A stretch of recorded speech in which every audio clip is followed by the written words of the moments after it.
I've been asking myself this question for a really long time, and I finally have the answer. What's the difference between the 95% crowd and the top 5%? Stay tuned.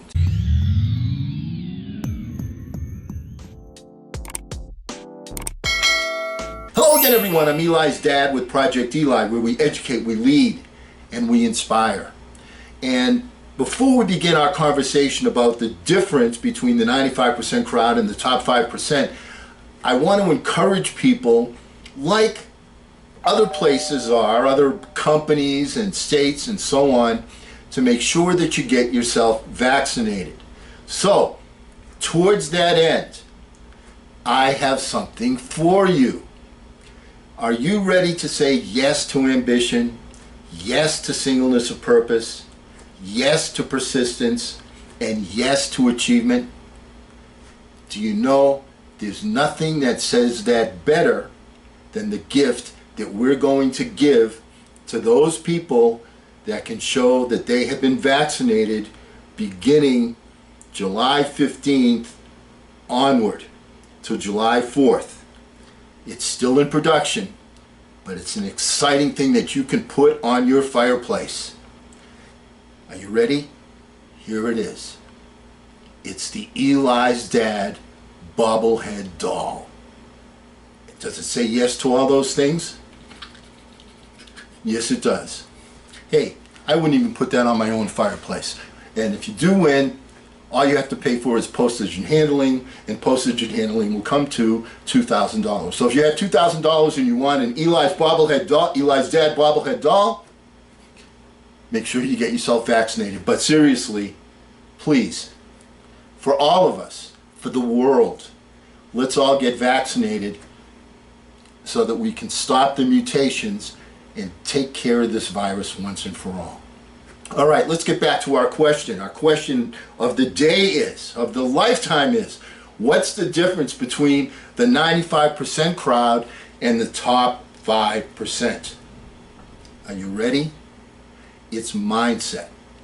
And let me answer your question with another question that you want to be asking yourself. Are you wired for comfort, or are you wired for growth? People in the 95% crowd, they're wired for comfort. People in the 5% group are wired for growth. Are you a person that says, you know, I'm a modest guy with a lot to be modest about? If that's the case, you may put yourself in the comfort category, okay? Here's the key point is, people will never rise above their own opinion of themselves. Keep that in mind.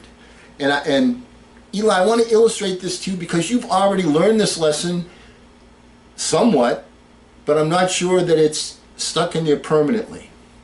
Do you remember when you were, 5 or 6 years ago, you were just now starting to love the game of basketball, and you say, come on, Dad, let's go play one-on-one. I want to play one-on-one. I want to take you to puppy school. I want to break your ankles. All right? I remember those. You used to say that to me all the time. And even though I am, as my coaches used to say, slower than slow, I was bigger than you, and I was able to stop you back then. Why? Because you were right-handed. And being right-handed, you would dribble the ball with your right hand. You would only go to your right. So what did I do? I put myself in the way of where you wanted to go and prevented you from going right. I made you uncomfortable, not to mention frustrated, but very uncomfortable. And so after the game was over and you were like all in a tizzy because you couldn't do what you wanted to do, I said to you, Eli, let me give you the solution to that. The solution to that is to take a look at the other side of your body and say, you know what? I got a left hand. Dribble with your left hand. Shoot layups with your left hand.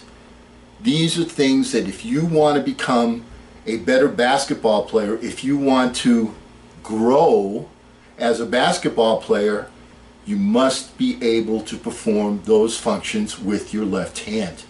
No ifs, ands, or buts, because how easy was it for me to stop you? Other people are going to be able to do exactly the same thing.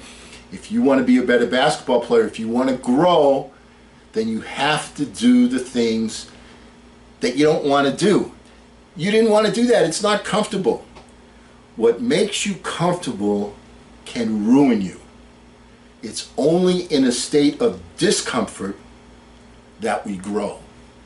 So my job at that particular point, basketball-wise, was to make you feel uncomfortable because you couldn't do what you wanted to do. In the last 5 or 6 years, can you dribble with your left hand?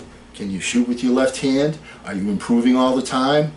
Yeah, because you said to yourself, boy, I did this. This helped me improve. Now I can do more things. I have more options. The more skills you have, the more options you possess. And the only way to get more skill is to get out of your comfort zone and do things that you don't want to do. You can accomplish them. You have to stretch yourself. Okay, we're a how-to channel. How do you go about doing that? Very, very simple, my friend. The way that you go about doing that is in your quiet thinking time in the morning, when you're visualizing your activity. What you want to do is you want to extend your reach that it's just a little bit longer than what you can do. You so have your grasp exceed your reach. Not so much that you can't do it. Now, if I say to you, jump to the top of the backboard and touch the top of the backboard, okay, that's not something you can do. If I say to you right now, I want you from a stand to jump and touch the rim, you're not able to do that just yet, but you're getting closer. You're getting closer. You know, first you touch the net, now you're getting closer, you touch the backboard, touching the rim, that's the next thing. And then of course, I know your ultimate goal is to be able to slam dunk the ball, but you take it one small step at a time, one extension where you're stretching yourself a little bit every single day. So in your quiet thinking time, you want to say to yourself, what is it that I can do that's going to help me to achieve my goal, that's going to stretch me just a little bit, where it's an achievable accomplishment and something that I can exceed my current reach. And if you do that a little bit every day, all of a sudden it's going to compound and you're going to be up there like LeBron James stuffing the basketball, because that's what it takes. And it takes the mindset. Now, what do other people say? They say, oh, hey, I'm only 5'6", I'm only 5'10", whatever. No way I'm going to be able to ever do that. Point is, do you have a comfort mindset where you only do the things that you're comfortable doing? Or do you have the growth mindset? When you take a look around at the people that are the tops in their field, they're always looking for, what's the next thing I can do? What's the next challenge I can overcome? And they don't look at them as problems. They look at them as unsolved opportunities. How can I solve this unsolved opportunity? Sometimes it's a matter of funding. Okay, you don't have enough money. I'm going to have to present my case to someone that does have money, that does have resources, that will fund me to help me to do the things that I need to do. I'm working with somebody right now just like that, as an example. I'm helping to fund them so that they can achieve, because I have faith in them. They have sold me on the idea that they have a worthwhile endeavor that they are pursuing at this time. And I don't want them to be discouraged, and I want them to say, okay, persistence. And the other thing is, hey, I've had faith in you, you got to have faith in yourself. Keep it going. Keep it going. Remember, people never rise above their own opinion of themselves. So if you are not able to visualize something much better, and the way that you visualize that is, you visualize the much better, but how do you get there? Step by step by step by step. It's climbing the ladder, taking one small step at a time.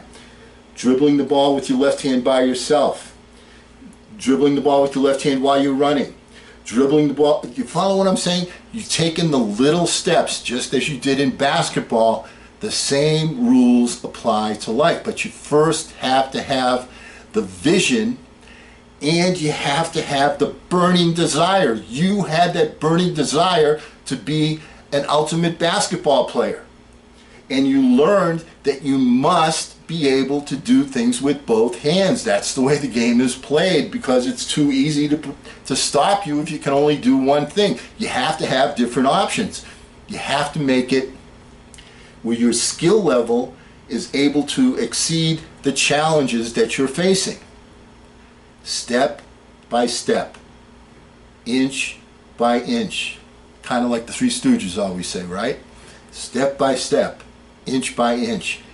That's the way to get where you want to go, and see yourself, feel yourself, smell it, touch it, taste it, accomplishing that particular goal. And it all starts with your vision, and it all starts with the commitment to yourself that you're going to exceed your reach just a little bit.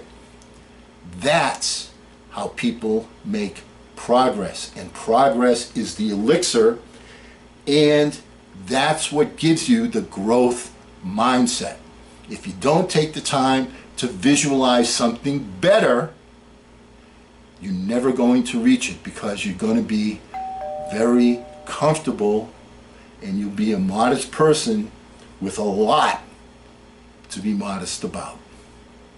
And remember, when you have this vision and you pursue this vision, don't ration that passion, fashion the passion. I'm Eli's dad.